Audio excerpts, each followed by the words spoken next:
بالله السميع العليم من الشيطان الرجيم من همزه ونفثه ونفثه بسم الله الرحمن الرحيم ولله ما في السماوات وما في الأرض وَلَقَدْ وَصَّيْنَا الَّذِينَ أُوتُوا الْكِتَابَ مِنْ قَبْلِكُمْ وَإِيَّاكُمْ أَنِ اتَّقُوا اللَّهَ وَإِنْ تَكْفُرُوا فَإِنَّ لِلَّهِ مَا فِي السَّمَاوَاتِ وَمَا فِي الْأَرْضِ وَكَانَ اللَّهُ غَنِيًّا حَمِيدًا سبحان ربك رب العزة عما يصفون وسلام على المرسلين والحمد لله رب العالمين۔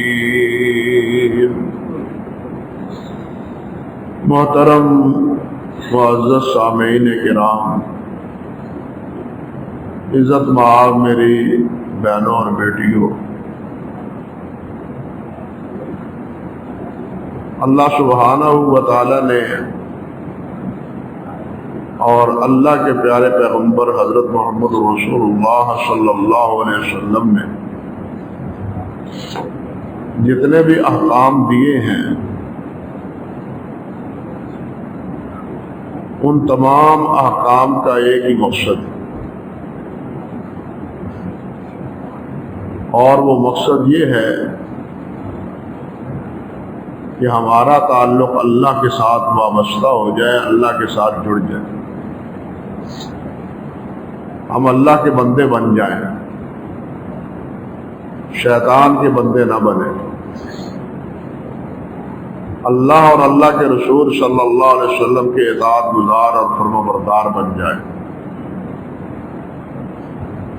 ہماری نماز، ہمارے روزے، ہماری زکوٰۃ، ہمارے صدقات، یہ حج اور یہ عمرے، اور اسی طرح ذکر و اذکار، ان تمام عبادات کا یہی مقصد ہے کہ انسان اللہ کا بندہ بن جائے، اللہ کا ہو جائے، اللہ کے ساتھ جڑ جائے، اللہ کے ساتھ اس کا تعلق وابستہ ہو جائے، شیطان کے ساتھ سے کٹ جائے، یا شیطان کا بندہ نہ بنے بلکہ رحمان کا بندہ بنے۔ تمام عبادات کا اور تمام احکام کا خلاصہ یہی۔ اور یہ جو آیت میں نے آپ کے سامنے پڑھی ہے، اس میں بھی اللہ سبحانہ و تعالی نے اسی حقیقت کا اظہار فرمایا۔ وَلَقَدْ وَصَّيْنَا الَّذِينَ أُوتُوا الْكِتَابَ مِنْ قَبْلِكُمْ وَإِيَّاكُمْ أَنِ اتَّقُوا اللَّهَ، کہ ہم نے تم سے پہلے جن کو کتاب دی ہے ان کو بھی اور تم کو بھی یہی وصیت کرتے ہیں کہ تم اللہ سے ڈرو، اللہ کے بندے بنے رہو۔ وَإِن تَكْفُرُوا فَإِنَّ لِلَّهِ مَا فِي السَّمَاوَاتِ وَمَا فِي الْأَرْضِ، اگر کفر کرو گے اللہ سے کٹ جاؤ گے، اللہ کو کوئی پرواہ نہیں تمہاری۔ فَإِن تَكْفُرُوا أَنتُمْ وَمَنْ فِي الْأَرْضِ جَمِيعًا فَإِنَّ اللَّهَ غَنِيٌّ عَنِ الْعَالَمِينَ، تم سارے کافر بن جاؤ، سارے اللہ کے منکر بن جاؤ، اللہ کے نافرمان بن جاؤ، اللہ کو کوئی پرواہ نہیں، اللہ تمہاری عبادت سے غنی مستغنی ہے۔ اور اللہ ذوالجلال بے پرواہ ہے۔ فرمایا وَكَانَ اللَّهُ غَنِيًّا حَمِيدًا، اللہ ہمیشہ سے مستغنی ہے اور ہمیشہ سے ایسا ہے کہ جس کی تعریف اور ثنا ہوتی رہی، کوئی ثنا کرے یا نہ کرے، یہ کرے گا تو اس کا اپنا فائدہ ہوگا، نہیں کرے گا تو اس کا اپنا نقصان ہوگا۔ یہ ذکر و اذکار اور یہ عبادات، یہ روزے، یہ نمازیں، نماز کے بارے میں صاف اللہ تعالیٰ نے موسیٰ علیہ السلام سے فرمایا تھا اقم الصلاۃ لذکری، مجھے یاد کرنے کے لیے نماز پڑھو۔ یعنی نماز بھی، روزے بھی، جتنے بھی اعمال ہیں ان تمام کا لب لباب یہی ہے کہ انسان اللہ کے ساتھ جڑ جائے۔ اللہ اکبر کبیرہ۔ اور ہمیں یہ دیکھنا چاہیے، ہمیشہ جائزہ لینا چاہیے، لیتے رہنا چاہیے کہ ان تمام عبادات کے باوجود ہمارا اللہ کے ساتھ تعلق کتنا جڑا ہے، ہماری اللہ کے ساتھ وابستگی اور تعلق وہ کس طرح مستحکم ہوا ہے، کتنا کمزور ہوا ہے، کہاں رکھنا پڑا ہے۔ جہاں بھی رکھنا محسوس ہو اس رکھنے کو دور کرنے کی کوشش کی جائے اور اللہ کے ساتھ جڑا رہے۔ اللہ نے فرمایا من کان للہ کان اللہ لہ، جو اللہ کا ہوگا اللہ اس کا ہو جائے گا۔ ان تنصر اللہ ینصرکم، تم اللہ کے ہو جاؤ اللہ تمہاری مدد کرے گا۔ یہ صاف باتیں قرآن مجید میں ایک جگہ نہیں ہے، کئی جگہ پر یہی باتیں اللہ سبحانہ و تعالیٰ نے ارشاد فرمائی، اور ایک جگہ تو اللہ ذو الجلال ارشاد فرماتے ہیں سورۃ الحشر میں، فرمایا یا ایھا الذین آمنوا اتقوا اللہ ولتنظر نفس ما قدمت لغد واتقوا اللہ۔ پہلے بھی یہ فرمایا کہ ایمان والو اللہ سے ڈرو، اللہ سے ڈرو، ولتنظر اور غور کرو، سوچو، غور و فکر کرو، ما قدمت لغد، کہ کل کے لیے تم نے کیا کیا ہے، کل جو آنے والا ہے، یہ غد کل قیامت ہے، آج ہے کل کا پتہ نہیں، کل میں پتہ نہیں کس کھڈے میں پڑے ہوئے ہوں گے، کس قبر میں پڑے ہوئے ہوں گے۔ اس لیے زندگی ہے تو آج کی، بلکہ آج کا بھی پتہ نہیں کہ وہ دن پورا ہوگا یا نہیں ہوگا۔ اس لیے فرمایا وَلْتَنْظُرْ نَفْسٌ مَا قَدَّمَتْ لِغَدٍ وَاتَّقُوا اللَّهَ، پھر فرمایا اللہ سے ڈرو، ان اللہ خبیر بما تعملون، جو تم عمل کرتے ہو اللہ اسے خوب جانتا ہے کہ کس نیت سے کرتے ہو، کس مقصد کے لیے کرتے ہو، کس مفاد کے لیے کرتے ہو۔ یہ ساری باتیں اللہ تبارک و تعالیٰ تمہارے اعمال کے حوالے سے جانتا ہے۔ بہت سوچ و بچار والی بات ہے۔ فرمایا وَلَا تَكُونُوا كَالَّذِينَ نَسُوا اللَّهَ فَأَنسَاهُمْ أَنفُسَهُمْ، ان لوگوں، ان بدقسمتوں کی طرح نہ ہو جاؤ جنہوں نے اللہ کو بھلا دیا، اللہ کو نسیہ منسیہ کر دیا، اللہ سے تعلق توڑ دیا۔ اللہ فرماتے ہیں فَأَنسَاهُمْ أَنفُسَهُمْ، اللہ ذو الجلال نے ان کو ان کے اپنے نفس کے مفادات کا بھی شعور ختم کر دیا۔ انہیں معلوم ہی نہیں کہ قیامت کے دن جہنم کے جس گڑھے میں اس کو پھینکا جائے گا، اس کو اس کا احساس ہی نہیں۔ اگر اس کا احساس ہو تو پھر وہ اللہ کی فرمان برداری کرے، اللہ کی اطاعت گزاری کرے۔ یہ سارا سبب بھی یہ ہے کہ ہم جہنم سے ہمارا تعلق جو ہے نا، وہ ہمارا خوف اور ڈر وہ کمزور پڑ گیا ہے۔ قیامت کے بارے میں ایمان، اپنے اعمال کا محاسبہ اور اعمال کا نتیجہ، یہ ہر وقت ہمیں اپنی نگاہوں میں رکھنا چاہیے کہ ہمارے ان اعمال کا نتیجہ کیا نکلے گا، ہمارے پلے کیا پڑے گا، ہم کس کھاتے میں پڑیں گے، جنت میں، جنت والوں کے کھاتوں میں یا جہنم والوں کے کھاتے میں۔ یہ چیز ہمیشہ ہمارے پیش نظر رہنی چاہیے۔ اللہ سبحانہ و تعالیٰ فرماتے ہیں فَأَنسَاهُمْ أَنفُسَهُمْ، اللہ نے ان کو ان کے نفس کو، یعنی ان کے اپنے آپ کو بھلا دیا۔ انسان اپنے نفس کا خیر خواہ ہوتا ہے، اپنی جان کا خیر خواہ ہوتا ہے. جس جان کو یہی فکر نہیں کہ میں جہنم میں جلنے والا ہوں، اس سے بڑی محرومی قسمت اور کیا ہے. اللہ ذو الجلال والاکرام فرماتے ہیں کہ جو یہ بھلا دیتے ہیں اللہ کو، اولئک هم الفاسقون، یہی فاسق ہیں اور ان کا انجام یہی ہے، جہنم ہے. اللہ اس سے محفوظ فرمائے. اور یہی وہ وصیت ہے جو اکثر و بیشتر نبی علیہ الصلوۃ والسلام کیا کرتے تھے. ہر خطبے میں یہ جو آیات، 4 آیات نبی علیہ السلام اکثر و بیشتر خطبات میں پڑھتے تھے. یا ایھا الذین آمنوا اتقوا اللہ حق تقاتہ ولا تموتن الا وانتم مسلمون. یا ایھا الناس اتقوا ربکم الذی خلقکم من نفس واحدہ وخلق منها زوجها وبث منهما رجالا كثيرا ونساء واتقوا الله الذي تساءلون به والارحام. يا ايها الذين امنوا اتقوا الله وقولوا قولا سديدا يصلح لكم اعمالكم ويغفر لكم ذنوبكم ومن يطع الله ورسوله فقد فاز فوزا عظيما. اکثر یہ آیات خطبے میں پڑھتے اور بالخصوص خطبہ نکاح میں. اور آپ نے سنا ہے کہ ان آیات میں بار بار اللہ تعالیٰ نے کیا فرمایا ہے؟ اللہ سے ڈرو، اللہ سے ڈرو، اللہ کی نافرمانی نہ کرو، اللہ کے حکم کی فرما برداری کرو.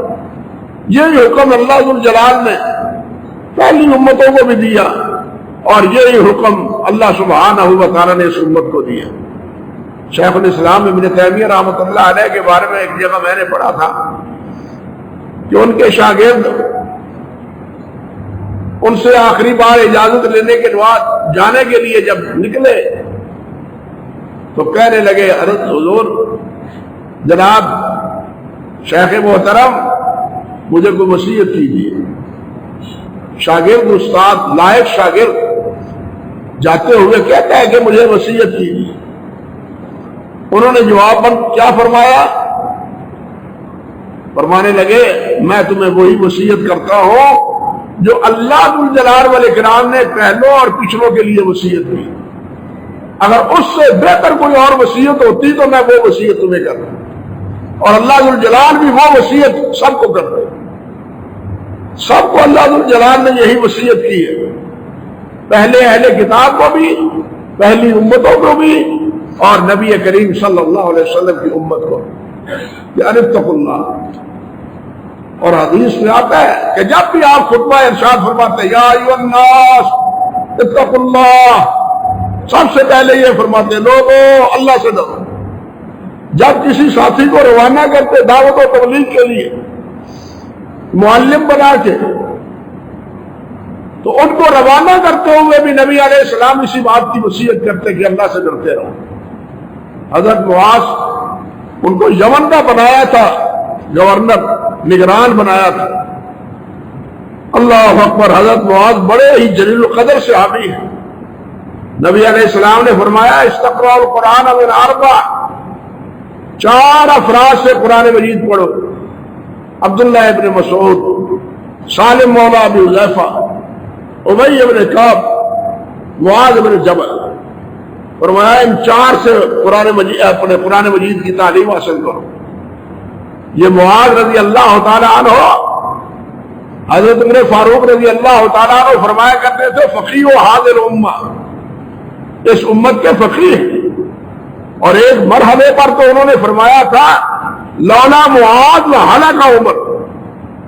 ایک مشکل مسئلہ آیا تھا، حضرت عمر نے غلط فیصلہ کیا، حضرت معاذ نے ان کی مخالفت کی اور صحیح فیصلہ دیا. تب حضرت عمر فاروق نے فرمایا لولا معاذ لہلک عمر، اگر معاذ نہ ہوتا تو عمر ہلاک ہو جاتا. اللہ اکبر کبیر.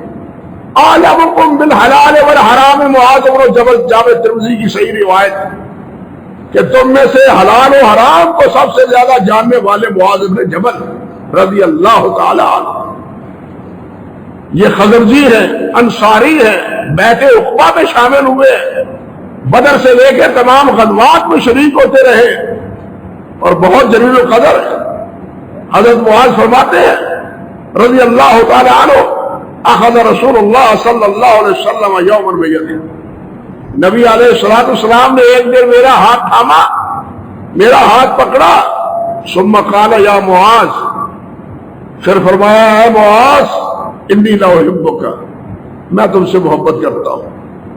کتنا خوش قسمت ہے معاذ رضی اللہ تعالی عنہ، جس کا ہاتھ پکڑ کے نبی علیہ السلام فرماتے ہیں میں تم سے محبت کرتا ہوں۔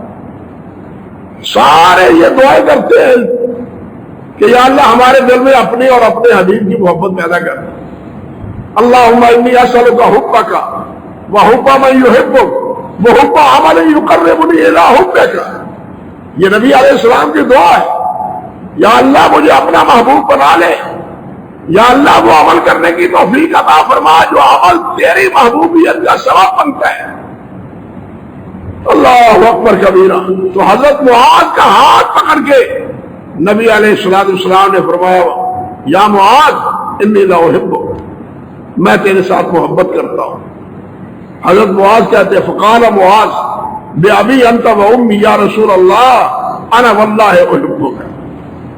معاذ نے کہا میرے ابا اور میری اماں آپ پر قربان جائیں، حضور اللہ کی قسم میں تو آپ سے محبت کرتا ہوں، اللہ کی قسم میں آپ سے محبت کرتا ہوں۔ قال یا معاذ، اے معاذ اوصی کا وصیت الشفیق، میں اس طرح تمہیں وصیت کرتا ہوں جس طرح ایک مہربان بھائی خیر خواہ دوست اپنے خیر خواہ دوست کے ساتھ محبت کرتا ہے اور وصیت کرتا ہے، بات کرتا ہے، خیر خواہی کرتا ہے۔ میں تمہیں خیر خواہی کی بات کرنے لگا ہوں، وہ کیا ہے؟ فرمایا اوصی کا بتقوی اللہ، میں تمہیں وصیت کرتا ہوں کہ ہر حال میں اللہ سے ڈرتے رہو۔ اب کیا ہے یہ تقوی؟ گزشتہ خطبے میں بھی آپ سن رہے تھے کہ اللہ کی نافرمانی نہ کی جائے، جو اللہ ذوالجلال نے احکام دیے ان کی بجا آوری کی جائے، اور جن سے اللہ کے رسول صلی اللہ علیہ وسلم نے روکا ہے اس سے کٹ جائے، اس سے رک جائے، اس سے ہاتھ کھینچ لے۔ جو حکم دیا ہے، جو سر تسلیم خم ہے جو مزاج یار میں آئے، اور جہاں رک دیا ہے وہاں پھر رک گیا ہے۔ یہ ہے تقویٰ، اور یہ ہے اللہ سے جڑنا، یہ ہے اللہ کے رسول صلی اللہ علیہ وسلم کے ساتھ وابستہ ہونا۔ باتوں باتوں میں ہم بہت کچھ کہتے ہیں، ہم صدقے جاتے ہیں، ہم قربان جاتے ہیں، ہم واری جاتے ہیں، ہم وہ جاتے ہیں، لیکن جب وقت عمل کا آتا ہے تو ٹھوس ہو کے رہ جاتے ہیں۔ جب عمل کی بات آتی ہے تو پھر ہم ناکام ہو جاتے ہیں، فیل ہو جاتے ہیں۔ بھائی بات دعووں سے نہیں چلتی، بات عمل سے چلتی ہے۔ بات دعووں سے نہیں بنتی، بات عمل سے چلتی ہے۔ اگر دعوے سے بات چلتی ہوتی تو صرف ایمان کے دعوے سے بات بن جاتی۔ بات سمجھ لو، اگر کسی دعوے سے بات بنتی ہوتی تو ایمان کے دعوے کے ساتھ بات بن جاتی، لیکن اللہ نے جہاں بھی فرمایا ہے وہاں آمنوا وعملوا الصالحات فرمایا ہے۔ حضرت شیخ عبد القادر جیلانی نور اللہ مرقدہ رحمہ اللہ وہ فرمایا کرتے تھے کہ لوگوں لا الہ الا اللہ یہ تو ایک دعویٰ ہے، لا الہ الا اللہ محمد رسول اللہ یہ تو ایک کیا ہے؟ دعویٰ ہے۔ دنیا کی کوئی عدالت ہے کہ جس میں دعوے کی بنیاد پر انسان کے حق میں فیصلہ دے دیا جائے؟ دنیا کی کوئی ایسی عدالت ہے کہ انسان دعویٰ دائر کرے، کیس دائر کرے، اور پھر اس کے حق میں جج فیصلہ دے دے بغیر دلیل کے، بغیر برہان کے؟ فرماتے ہیں یہ لا الہ الا اللہ محمد رسول اللہ تو دعویٰ ہے۔ اب اس دعوے کی دلیل کیا ہے؟ اس دعوے کی دلیل ہے اللہ اور اللہ کے رسول کی اطاعت، اس دعوے کی دلیل ہے نماز، اس دعوے کی دلیل ہے روزہ، اس دعوے کی دلیل ہے زکوٰۃ، اس دعوے کی دلیل ہے حج اور عمرہ، اس دعوے کی دلیل ہے اللہ کا ذکر۔ یہ ہے اللہ کی دلیل اس دعوے کی کہ اللہ کے علاوہ کوئی الہ نہیں، اللہ کے رسول کے علاوہ کوئی ہادی رہنما نہیں۔ لیکن افسوس ہم لا الہ الا اللہ کے ساتھ بھی وفادار نہیں رہے، اور محمد رسول اللہ کے ساتھ بھی وفادار نہیں رہے. پڑھتے ضرور ہیں، میرا یہ موضوع نہیں ہے آج، پڑھتے ضرور ہیں، نہ ہم لا الہ الا اللہ کے بارے میں مخلص ہیں، نہ محمد رسول اللہ کے بارے میں مخلص ہیں.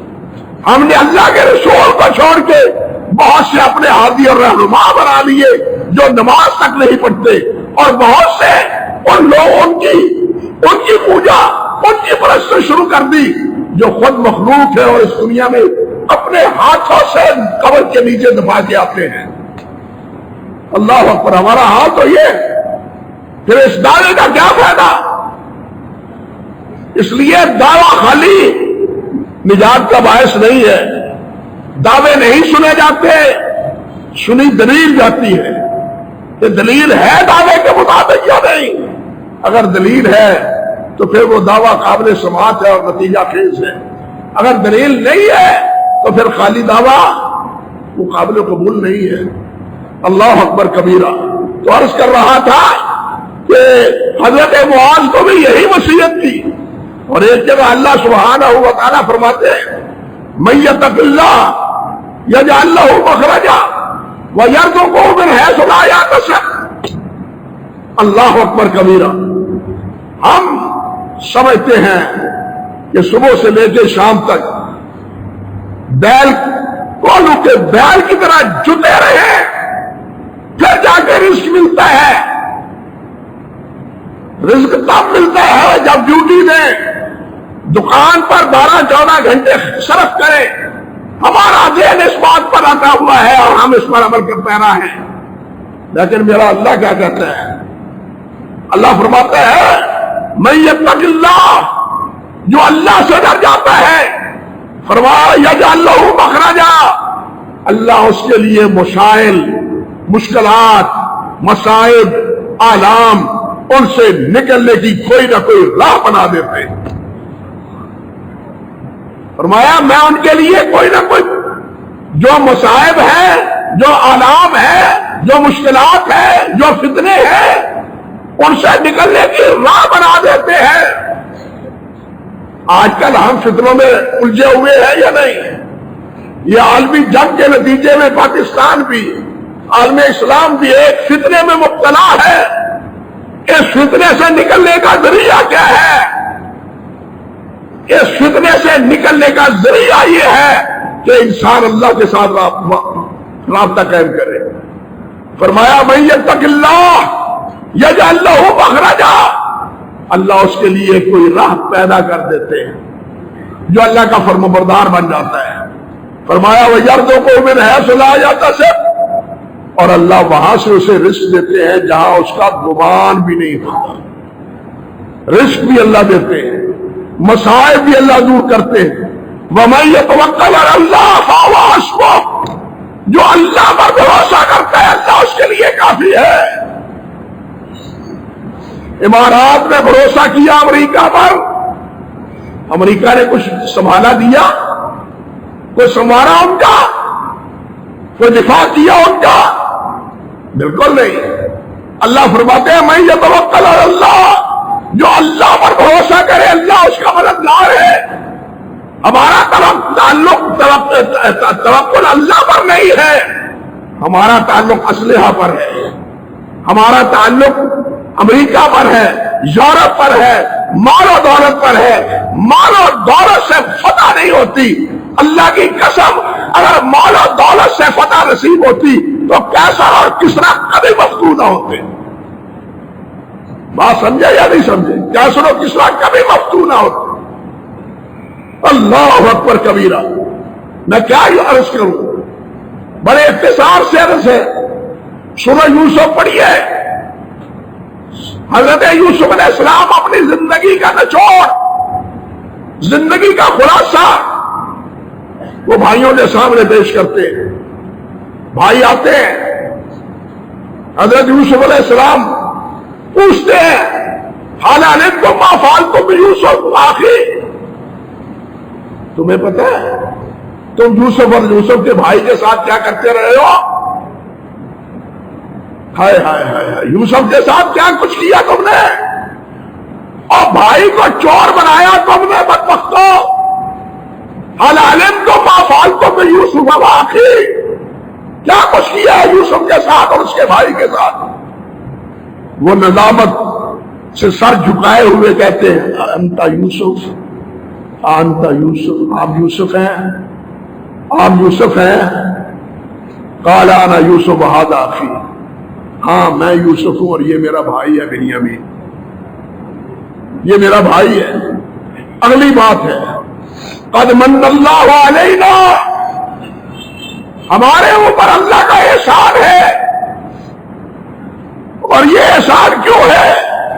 راز بتلاتے ہیں انہ من یتقی ویصبر فإن اللہ لا یضیع اجر المحسنین، کہ جو اللہ سے ڈر جاتا ہے، المصائب پر صبر کرتا ہے، اللہ اس کا اجر ضائع نہیں کرتے۔ یہ ہے حضرت یوسف علیہ السلام کی زندگی کا خلاصہ اور نچوڑ۔ صبر کیا نا یوسف علیہ السلام نے، بھائیوں نے کنویں میں ڈالا، صبر کیا، اور عزیزہ مصر میں الزام لگا کے جیل بھجوا دیا، صبر کیا۔ پھر بھائیوں نے آگے بھائی کو چور بنایا، یوسف علیہ السلام نے پھر بھی صبر کیا، کوئی معاوضہ کسی مرحلے پر نہیں کیا، اور ساتھ جس نے ورگلایا تھا قال معاذ اللہ کہتے ہوئے اللہ کے ڈر کی وجہ سے برائی سے بچے، حتیٰ کہ جب سب نے کہا کہ یوسف ہم تو تیرے پیچھے ہاتھ بھی جان بھی قربان کرنے کے لیے تیار ہیں، تو یوسف نے یہی کہا مولا کریم اگر تو نہیں بچائے گا تو میں اس برائی سے نہیں بچوں گا۔ یہ ہے انہ من یتقی ویصبر فإن اللہ لا یضیع اجر المحسنین، اللہ ذوالجلال اس کے اجر کو ضائع نہیں کرتے۔ یہ ہے خلاصہ، یہ ہے یوسف علیہ السلام کی کامیاب زندگی کا نتیجہ، جسے ہم بالکل بھلا چکے ہیں۔ نہ اللہ سے تعلق، اللہ کا ڈر ہمارے دلوں میں، گناہ اسی طرح، نافرمانی اسی طرح، حکم عدولیہ اسی طرح، بے نمازی بھی، نہ روزے ہیں نہ نماز ہیں۔ آپ سوچ لیں، آپ معلوم ہے آپ کو کہ اس وقت مسلمانوں میں کتنے مسلمان ہیں جو روزے دار ہیں اور کتنے ہیں جو نمازی ہیں۔ پھر ہم کہیں کہ ہمارے دل میں اللہ کا ڈر ہے، جب یہ حقیقت ہے تو پھر ہم کامیاب کیسے؟ پھر ہم کامیاب کیسے؟ کامیابی ان کا مقدر ہے جو اللہ سے ڈرتے ہیں اور اللہ صبر کرتے ہیں۔ اور آگے دیکھیے ایک مقام اور دیکھیے، اللہ سبحانہ و تعالیٰ نے یہودیوں کے بارے میں سورۃ المائدہ میں بھی اور سورۃ آل عمران میں بھی بتلایا ہے کہ یہ تمہارے دشمن ہیں، یہودی تمہارے دشمن ہیں، عیسائی تمہارے دشمن ہیں، مشرک تمہارے دشمن ہیں۔ آج بھی ان کا گٹھ جوڑ ہے، اس وقت بھی گٹھ جوڑ تھا، ٹھیک ہے نا؟ یہود و ہنود اور نصارہ ان کا گٹھ جوڑ آج بھی ہے اور اس وقت بھی تھا۔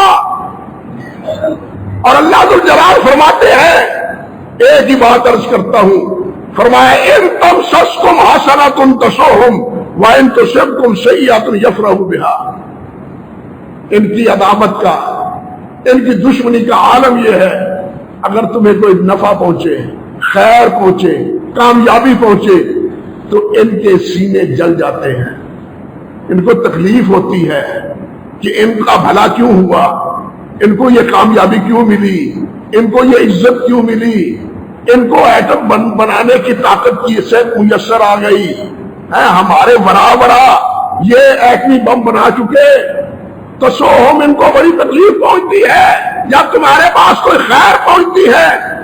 فرمایا وَإِن تُصِبْكُمْ سَيِّئَةٌ يَفْرَحُوا بِهَا، اور اگر کہیں کوئی مصیبت آ جائے، پریشانی آ جائے تو پھر یہ ہنسی مذاق کر لیں، ہاں چنگے پھنسے نے، پتہ لگ گیا نا انہاں نمسالی مخالفت کر کے چنگے پھنسے نے۔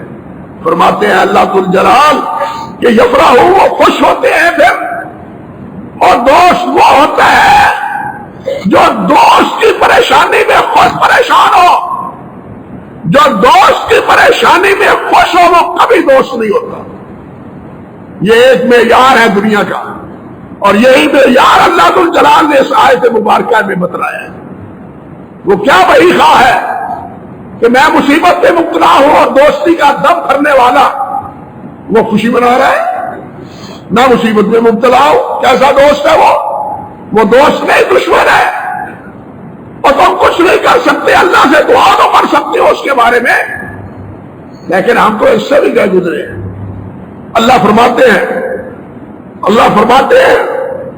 اللہ وَإِن تَصْبِرُوا، سن لیجئے، وَإِن تَصْبِرُوا، وہی دو باتیں جو حضرت یوسف علیہ السلام نے فرمائی، وَإِن تَصْبِرُوا وَتَتَّقُوا لَا يَضُرُّكُمْ كَيْدُهُمْ شَيْئًا، اگر تم صبر کرو، اللہ سے ڈرو، اللہ کی نافرمانی نہ کرو، تو تمہارے دشمنوں کا کوئی مکر و فریب تمہارا کچھ نہیں بگاڑ سکتا، تمہارا کچھ نہیں بگاڑ سکتے۔ یہ یہود و نصارہ کا گھر جوڑ، بشرطے کہ تم کیا ہو، تمہارا اللہ پر بھروسہ ہو، اللہ پر توکل ہو، اللہ کی اطاعت ہو، اللہ کی فرما برداری ہو۔ جس وقت لمبی بات ہے، الوداع میں بھی ذکر کی ہے اور دوسرے حضرات نے بھی، جب ہرقل نکلا ہے شام سے، سوریا بھی کہتے تھے شام کو، سوریا سے نکلا ہے، تو اس وقت کیا کہتا ہے؟ السلام یا سوریا سلام اللہ اتمام آدہ، جاتا ہوا کہتا ہے سوریا دمشق شام، الوداعی سلام، اب پتہ نہیں دوبارہ ہم یہاں آ سکتے ہیں یا نہیں آ سکتے، ہم یہاں آئیں گے یا نہیں آئیں گے۔ یہ قیصر وہاں سے کہہ کے بھاگتا ہے، سوریا کو الوداع کر کے جاتا ہے، اور وہ پوچھتا ہے، کہتا ہے بتلاؤ تمہاری فوجیں ان سی فوجوں سے کم ہے جو تمہارے پاس اسلحہ ہے، کیا وہ اسلحہ ان کے اسلحے کے مقابلے میں کم ہے؟ تم ہر میدان میں ناکام کیوں ہو اور ہر میدان میں وہ کامیاب کیوں ہے؟ وہ اپنے فوجیوں سے پوچھتا ہے، سپہ سالاروں سے پوچھتا ہے۔ اللہ اکبر کبیرہ، الوداع کے الفاظ ہیں، سپہ سالار نے کہا اخبروں کا کہنا کا تنظر الیہم، میں تمہیں ان کی خبر بتلاتا ہوں، اور ایسی خبر بتلاتا ہوں، ایسے حالات بتلاتا ہوں، کہنا کا تنظر الیہم، گویا کہ تم ان کو دیکھ رہا ہے، ان کے عمل کو دیکھ رہا ہے، وہ کرتے کیا ہیں؟ کہتے ہیں ہم فرسان النہار و رحمان باللیل، پہلی بات ہم فرسان بالنہار و رحمان باللیل، وہ رات کے دن کے وقت شاہ سوار ہوتے ہیں اور رات کے وقت راہب ہوتے ہیں، ہم دن کے وقت لڑتے ہیں اور رات کو شرابیں پی کے مدہوش ہوتے ہیں، ہمارا اور ان کا فرق یہ ہے۔ کہتا ہے لا یاکلون فی ذمتہم الا بثمن، کہ وہ کوئی چیز بغیر قیمت ادا کیے نہیں کھاتے۔ سمجھ گیا بات؟ کسی کی کوئی چیز بغیر قیمت ادا کیے ہوئے نہیں کھاتے، ہم تو دھوس دھاندلی سے سب کچھ ہڑپ کرتے ہیں۔ ولا يدخلون الا بسلام، اور جب بھی کسی کمرے میں، کسی جماعت میں، کسی جگہ پر جاتے ہیں تو جانے کے وقت سب سے پہلے السلام علیکم کہتے ہیں۔ سمجھ لیجئے یہ مسلمانوں کی عادات، وہ السلام علیکم کہتے ہیں، ہم تو سلام کو ویسے ہی بھول گئے، سلام کہتے ہوئے ہمیں ویسے ہی شرم آتی ہے، جس کا حکم نبی علیہ السلام نے فرمایا تھا افشوا السلام، سلام کو عام کرو، سلام کو عام، سلموا علی من تعرف ومن لا تعرف، جس کو جانتے ہو تب بھی ان کو سلام کرو، جس کو نہیں جانتے اس کو بھی سلام کرو۔ صحابہ کرام رضوان اللہ علیہ مجمعین اکٹھے جا رہے ہیں، درمیان میں درخت آ جاتا ہے، کوئی آڑ آ جاتی ہے، پھر اکٹھے ہوتے ہیں، پھر السلام علیکم السلام علیکم کہتے ہیں۔ عبداللہ بن سلام رضی اللہ تعالیٰ عنہ یہودی عالم تھے، مسلمان کیوں ہوئے؟ پہلی بات یہ سنی نبی علیہ السلام کی زبان سے کہ افشوا السلام واتموا الطعام واصلوا الارحام وصلوا باللیل والناس نیام وادخلوا الجنۃ بسلام. آپ فرما رہے تھے ساتھیوں افشوا السلام، سلام عام کر دو. افشوا السلام، واطعموا الطعام، بھوکوں کو کھانا کھلاؤ، ضرورت مندوں کو کھانا کھلاؤ، اور واصلوا الارحام، صلہ رحمی کرو. اور تیسری بات وصلوا باللیل والناس نیام، جب لوگ سوئے ہوئے ہوں تم اپنے اللہ سے تعلق قائم کرو. وہ وقت ہے اللہ سے جڑنے کا جب لوگ سوئے ہوئے ہوں، جب لوگ غفلت شعار ہوں. میں نے ایک خطبے میں عرض کیا تھا کہ غفلت کے محل پر، غفلت کے موقع پر اللہ کا ذکر کرنا یا مسجد میں اللہ کا ذکر کرنے سے بھی بہتر ہے. اور مسجدوں میں تو سب ذکر کرتے ہیں، لطف تو یہ ہے مندر اور مندروں میں اور بازاروں میں اللہ کا ذکر کیا جائے. رجال لا تلہیہم تجارت ولا بیع عن ذکر اللہ واقام الصلاۃ. کتنے لوگ ہیں کاروبار کرتے ہیں، تجارت کرتے ہیں، لیکن وہ اللہ کے ذکر سے غافل نہیں ہے، نماز سے غافل نہیں ہے. یہ ہے صرف جنت والوں کی جن پر اللہ راضی ہے. پھر آگے سنیے، آگے کہتا ہے یقفون علی من حاربوہ حتی یاتوا علیہ. وہ کسی پر حملہ آور نہیں ہوتے جب تک کہ دوسرا ان کا مخالف ان پر حملہ آور نہ ہو. وہ زیادتی نہیں کسی کا بر کرتے. ہماری تو زیادتیاں ختم ہی نہیں ہوتی، ایک دوسرے پر زیادتیاں ختم ہی نہیں ہوتی. اپنے ہوں یا بیگانے ہوں، بیگانوں نے تو کرنا ہی کرنا ہے. اور اپنا نام لینے والے، اسلام کا نام لینے والے، وہ اپنوں پر کتنی زیادتی کرتے ہیں، کتنا بڑا المیہ ہے. اپنے ملک کا کھلواڑا کرتے ہیں، سمجھے بات، اپنے ملک کی بربادی کرتے ہیں، اپنے ملک کی اشیاء کو تباہ کرتے ہیں. بتائیے کیا اسلام ہے یہ ہمارا؟ اور کر رہے ہیں یا نہیں کرتے؟ ہوتا ہے یہ. اللہ اکبر کبیرہ. وہ کہتا ہے سپاہ سالار کے جناب، وہ کسی پر ہاتھ نہیں اٹھاتے جب تک کہ ان کے ہم دشمن ان پر ہاتھ نہ اٹھائے. پھر کہتا ہے واللہ لو سرق فیہم ابن ملک لقطعوہ. اللہ کی قسم اگر ان کا بادشاہ کا بیٹا چوری کر لے تو بادشاہ کے بیٹے کو بھی کا ہاتھ بھی وہ کاٹ دیتے ہیں. یہاں کیا ہوتا ہے؟ یہ لاہور میں کیا ہے جی؟ بسنت منائی جا رہی ہے، 4 آدمی مارے گئے اس بسنت کے نتیجے میں. اس کا جرم کس کے سر ہے؟ بتلائیے کون مجرم ہے جس نے اس کی اجازت دی؟ کیا اس کا تجربہ پہلے ملک کو نہیں ہو چکا؟ 4 جانیں زخمی اس سے علیحدہ ہے، یہ کیفیت ہے. پھر کہتا ہے وَإِن زَنَا لَرَجَمُوهُ. اگر بادشاہ کا بیٹا بدکاری کرے تو وہ اس کو بھی رجم کر دیتے ہیں. یہاں بدکاروں کو تحفظ دیا جاتا ہے. یہاں بدکاروں کی اولاد کا فکر ہے. میں کیا رونا رہوں آپ کے سامنے. بدکار کی اولاد کا فکر ہے کہ اس کا نان و نفقہ وہ زانی دے، لیکن زانی کی سزا کی کوئی فکر نہیں ہے. یہ ہماری عدالتوں کی کرتوتیں ہیں، یہ ہماری عدالتیں ہیں. کس ملک کی؟ اسلامی ریاست اسلامی جمہوریہ پاکستان کی. انا للہ و انا الیہ راجعون.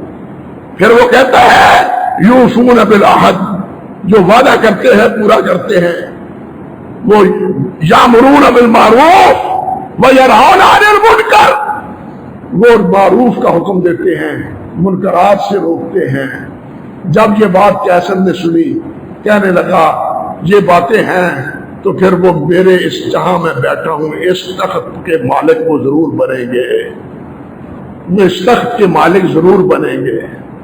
یہ کہہ کے اس نے فیصلہ کیا کہ میں سوریا کو چھوڑ دوں، اور سوریا کو آخری سلام کہتا ہوا وہاں سے روانہ ہو گیا روم کی طرف. یہ ہے ان مسلمانوں کی ذکر. یہی میں نے کہا ابتدا میں کہ اگر اسلحہ کی بنیاد پر، اگر فوج کی بنیاد پر کوئی فتح پاتا ہے تو قیصر و کسریٰ کبھی مفتو نہ ہوتے. وہ فتح انہوں نے وہ مفتوح ہوئے ہیں تو صحابہ کرام کی اطاعت گزاری کی وجہ سے، اللہ سے تعلق کی وابستگی کی وجہ سے، اللہ اور اللہ کے رسول کی محبت کی وجہ سے، اللہ اور اللہ کے رسول کی فرمانبرداری اور اطاعت گزاری کی وجہ سے. کاش کہ ہمیں یہ مسئلہ سمجھ آ جائے، کاش یہ ہمیں مسئلہ یہ کہ، لیکن ہمیں یہ مسئلہ سمجھ نہیں آتا. ہم ظاہری اشیاء پر اعتماد کرتے ہیں لیکن اللہ وحدہ لا شریک پر اعتماد نہیں کرتے. اللہ ہمیں سمجھ عطا فرمائے. بہت سی باتیں ہیں اس حوالے سے جو حضرت عمر فاروق کا خطبہ ہے وہ بہت ہی سبق آموز ہے، لیکن وقت نہیں ہے کہ میں اس کا ذکر کروں.